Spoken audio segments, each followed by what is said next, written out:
Okay. Good morning, class. Good morning. How are you doing, guys? Well, I welcome you to our model lesson for today, which is actually centered on animal body plans and classification for grade 11. Yes. And I would be your facilitator for today's lesson, right? And as far as our objectives for the lesson is concerned, by the end of the lesson, you will be able to classify animals using shared characteristics and what we call cladograms, okay? And our second objective would be to differentiate body plans based on symmetry, tissue layers, and body cavities, right? And the last objective would be to be able to identify key features of major animal phyla. So these are going to be lesson objectives, three of them. Now you remember all along we've been talking about key questions. So if I ask you to translate this into key questions, how would you translate it? Let me do the first one and I'll ask you to do the second one and the third one. Now the first one, if I was to translate this into a key question instead of the objective, I would say, how do you classify animals using shared characteristics and cladograms? Now, Maya, how would you convert this one into a key question, this objective? Yes.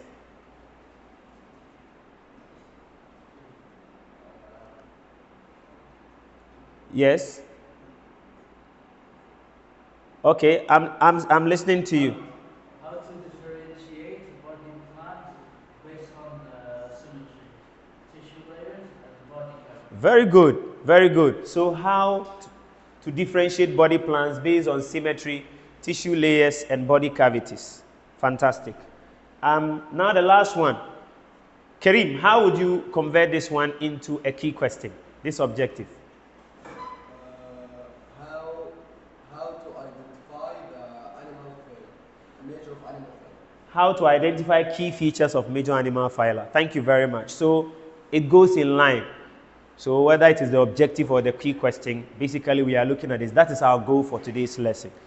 Very good.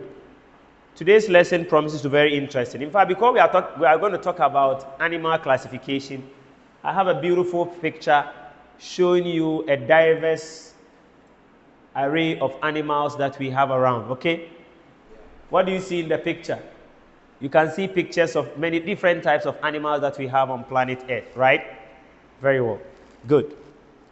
Now, as we usually do, we have to look at an introductory video to our lesson so that we can get started. You know, when you are about to, you see that when the footballers are about to play football, they would have to come and do some warm-up for like 15 minutes, right? Before the actual game starts. So before our actual game of animal classification starts, I would like us to pause momentarily and look at this short introductory video. So let's watch this short introductory video and then we can move on from there. Just a moment. Connect the internet so that we can get started. Quickly connect. The internet is a bit... Okay, I think we got it now. All right. Good. So here we go. So we are good to go now. Now let's watch our introductory video. Here we go. Sorry for the ad, you know, because it's online, that's why we have the ad. But here we go with our introductory.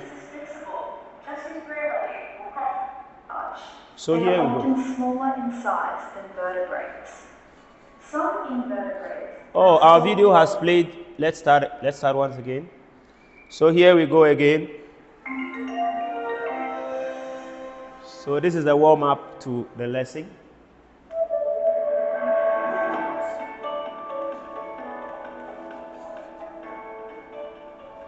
There is a great diversity of animals on Earth. They They live in a range of different habitats and Yes. come in many different shapes and sizes.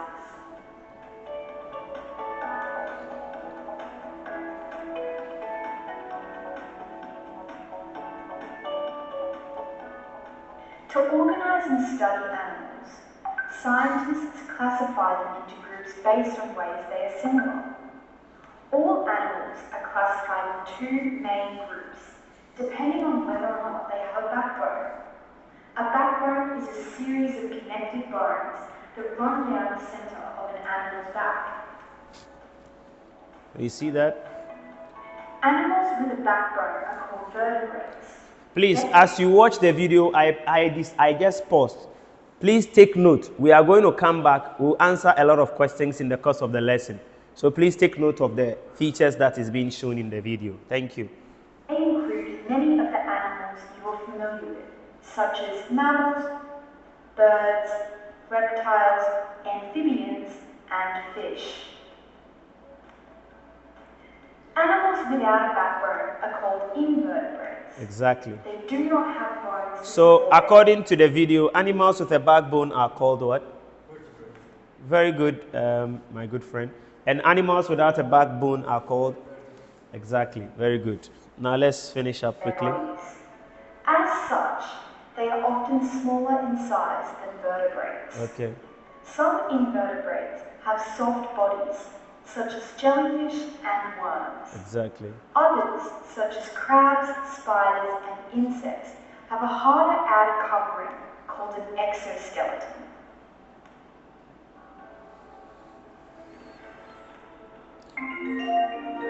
Very good. So that ends our video.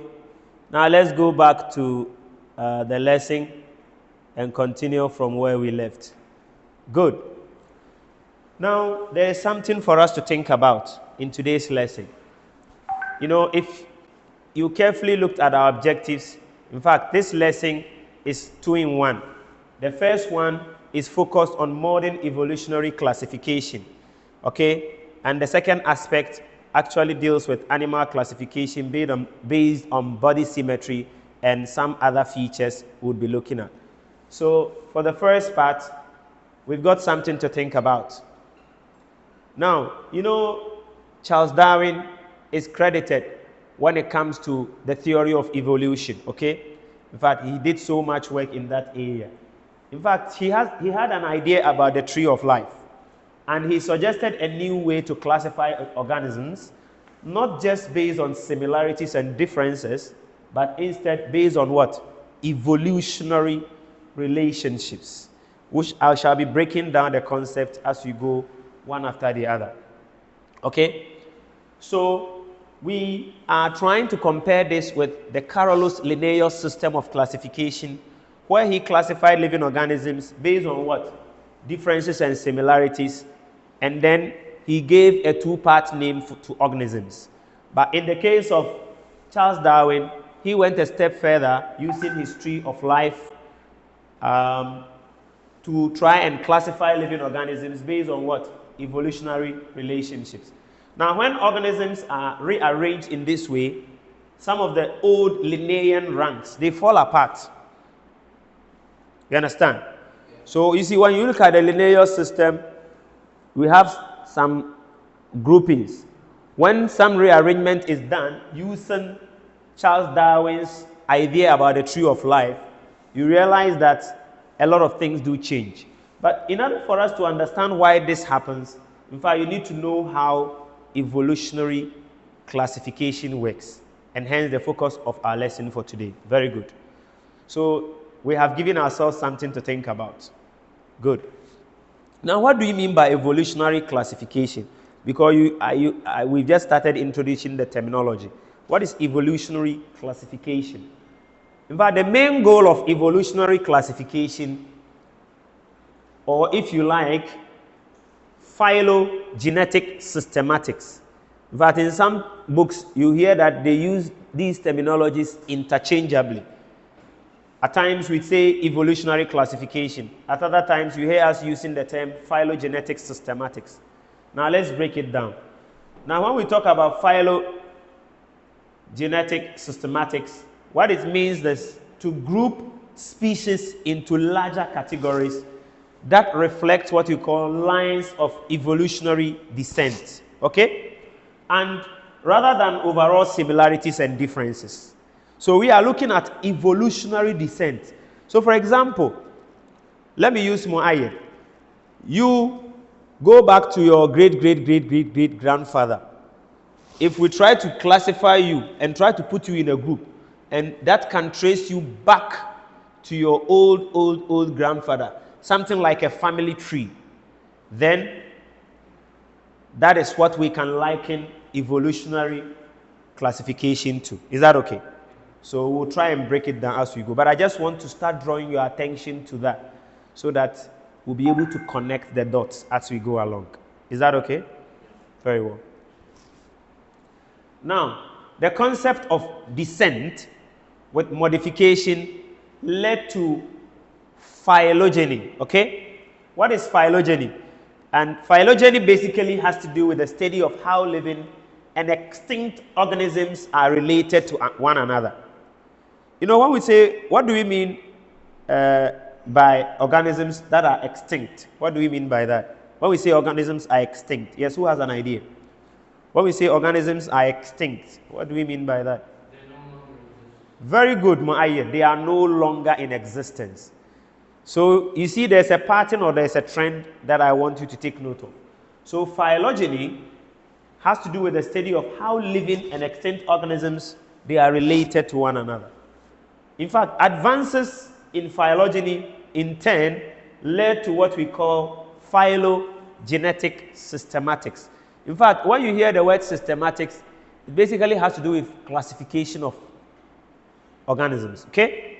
Systematics. So when you hear the word systematics being used in biology or being used, that is what we mean. Very good. Now let's look at phylogenetic systematics actually groups species into larger categories that reflect lines of what? Evolutionary descent rather than overall similarities and differences. Now you also come across a term like common ancestors. For example, when we are talking about the family tree, you say, oh, I remember my ancestors. Sometimes when you go to some native tribes in Africa or in other parts of the world, they keep making reference to what? They keep making references to what? Common ancestors. What do you mean by common ancestors? In fact, phylogenetic systematics places organisms into higher taxa. Okay? Yeah. It places organisms into what? Higher taxa. Right? What do you mean by higher taxa? Taxa simply means, when you hear taxa, that is the plural form, which is what? Group. When you hear taxon, taxon is the singular form. If it is singular, group. Okay?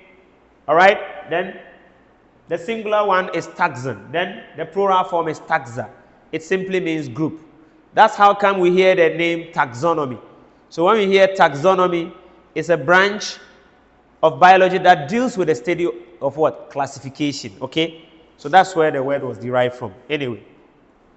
Now, another terminology that we want to have a close look at is clades. In fact, you'll be coming across a diagram known as cladogram. In fact, you realize that it came from this word. So clades. But we need to understand first what we mean by a clade. And from here, we are saying that it's a group of species that actually includes a single common ancestor and all descendants of that ancestor, whether living or extinct. So for example, if I take the family tree of Karim, and then I have a common ancestor there, I can trace back to all those family members of Karim who were living, who are currently living and are dead or have gone extinct. They are no longer in existence. The moment we do that, in fact, putting all these species together, we call it what? A clade or clades. Are we okay? Please, is it clear? Very well. Now, a clade must be a monophyletic group. We say mono. Mono because at the end of the day, we trace it back to what? One ancestor or a common ancestor. Is that okay? Now, It must include all species that are descended from what? A common ancestor. And they cannot include any species that are not what? Descended from that common ancestor. So the example of Kareem as I used his family. At the end of the day, I must trace it back to a common ancestor. If I put all members of his family that are living and that are no longer living, in fact, I should be able to trace it back to what? A common ancestor. In that case, it qualifies our definition of what? Clades. Okay? Very well. Now, we come to cladograms. Cladograms. What do we mean by cladograms?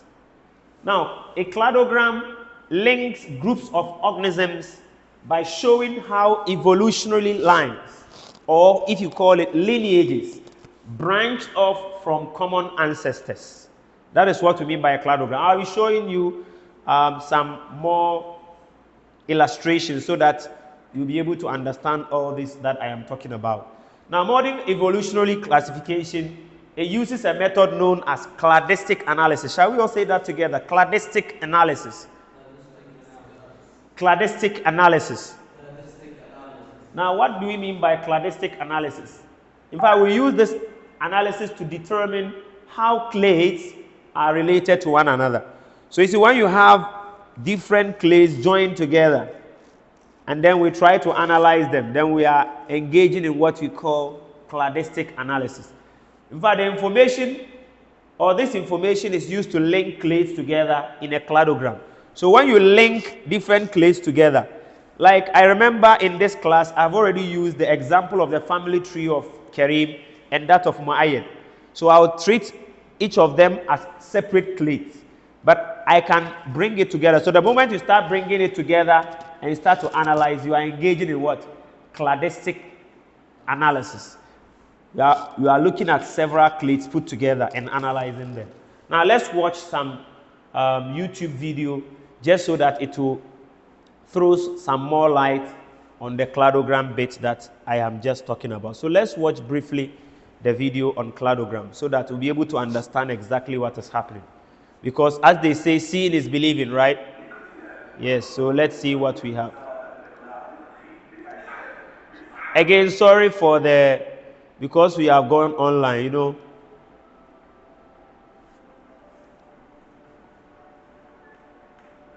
Have you ever organized your room and realized that you put similar or related objects near each other and completely different objects farther away? This is similar to how scientists construct a cladogram.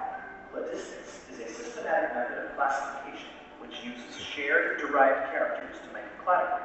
A cladogram is a branching diagram that represents the proposed phylogeny or evolutionary. So look at the cladogram that I'm talking about. You see this? This is a branching diagram that represents the proposed phylogeny or evolutionary history of what? A species of or a group. Now look at the line. The different clades. We have mollusks, annelids, arthropods, and echinoderms. Okay? So look at the lines joined together. Okay. All right, let's continue watching. History of a species or group. Cladistics assumes that each group has an ancestor that other species do not share. So take note of that. Shows how 4 very different species could develop from a common ancestor. So this one is showing how 4 different species could develop from what? A common ancestor. Okay? That is the diagram. So let's take note of that. We will throw some more light on them as we go along. The cladogram is constructed by sequencing the order in which the derived characters evolved with respect to the outgroup. The outgroup is the species that has more ancestral characters with Please take notes. Take notes. Being compared. Okay. In this example, mollusks are the outgroup. The closeness of the clades in the diagram indicate the number of characters shared. The group that is closest to echinoderms shares the most derived characters with echinoderms and shares a more recent common ancestor than with groups farther away. Okay. Each line that breaks away from the main line is called a node. The nodes where the branches originate represent a common. So take note of that. The nodes. These lines that you see there, they are nodes. And bear in mind the explanations that are being given with regards to the nodes, because we're going to come across this term. We'll be constructing our own cladograms and all that. So take note of the explanations we have in there. Ancestor, thus, echinoderms and arthropods have three derived characters in common. So they that shows share two. a more recent common ancestor than echinoderms Okay. and mollusks. Now you see how scientists organize species based on shared characters. Okay. Similar to how you organize your pens and pencils together, separated from your awesome collection of music. So it's similar to organizing your pens and pencil, like constructing your cladogram. You organize your pens together, your pencils separately, your erasers separately. By the end of the day, they are all stationary, right? You link it back to one name, stationary. Their common ancestor is stationary, but you try to group them together. I hope that is clear. Very well. That makes a lot of sense, right? It makes a lot of sense. So let's take note of that. Okay? All right, let's get back to our presentation and finish up quickly. All right, so here we go. Now, what do we do next? What I want us to look at is to look at how we build a cladograms, right? Building cladograms. Now, building cladograms, a speciation event in which an ancestral lineage branches into two new lineages, okay? And is the basis for each branch point or node. Remember, we met node in the video we just saw. Now, each node actually represents the last point at which the new lineages shared a common ancestor. So, this is if this is the last point, this is the node we are talking about. The point we are making is that each node represents the last point at which the new lineages actually shared a common what? Ancestor. Now, the bottom or the roots of the tree represents the common ancestor shared by all organisms on the cladogram. So you see, this is the bottom. The bottom or the root. That is what represents the common ancestor that they actually share. Now we have the splitting event here, and then this is the ancestral lineage. So you see this different color, this is another different color. So this is the point of departure, where this one now goes this way and this one goes this way. Is that okay? Yes. Good. Now, let's check this. So we are still looking at how to build a cladogram. Please, I hope you are taking notes in your notebooks. Very, very important. I'll come around and inspect, because at the end of the day, you also try and build your own cladograms for me to inspect. Okay, thank you very much. Now, a cladogram's branching patterns actually indicate what we call degrees of what? Relatedness among organisms. Okay? Now, look at this particular cladogram diagram we have. Now, if you look at lineages 3 and 4, they share a common ancestor more recently with each other. Look at this, 3 and 4. Why do we say so? Because lineages 3 and 4, they are more closely related to each other than they are with lineage 2. I hope you agree with me. Look at 3 and 4.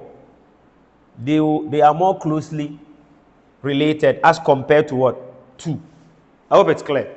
Because the moment you get to 2, you are almost veering off